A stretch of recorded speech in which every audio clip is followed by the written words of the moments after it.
గుంటూరు శ్రీరామనామ క్షేత్రంలో శ్రీరామకోటి మహోత్సవములు జరుగుతున్నాయి. ఈరోజు ఉత్సవాలకు వెళ్ళాను. ఒకవైపు బుర్రకథలు, ఇంకోవైపు సంకీర్తనలు, ఒకవైపు కోలాటాలు, ఇంకోవైపు భజనలు, ఒకవైపు భక్తులు రామనామాన్ని రాస్తున్నారు, ఇంకోవైపు శ్రీరామ పట్టాభిషేకము. అబ్బా, ఎటు చూసినా రామనామం కనిపిస్తుంది, వినిపిస్తుంది. ప్రాంగణమంతా రామమయం అయిపోయింది. నిన్న సీతారాముల కళ్యాణ మహోత్సవం జరిగింది. ఈరోజు శ్రీరామ పట్టాభిషేకం జరిగింది.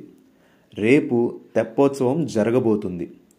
భక్తులకి మధ్యాహ్నం ఉచిత భోజన వసతి కూడా ఉంది. ఇప్పుడు జరుగుతున్నవి 98వ శ్రీరామకోటి మహోత్సవములు.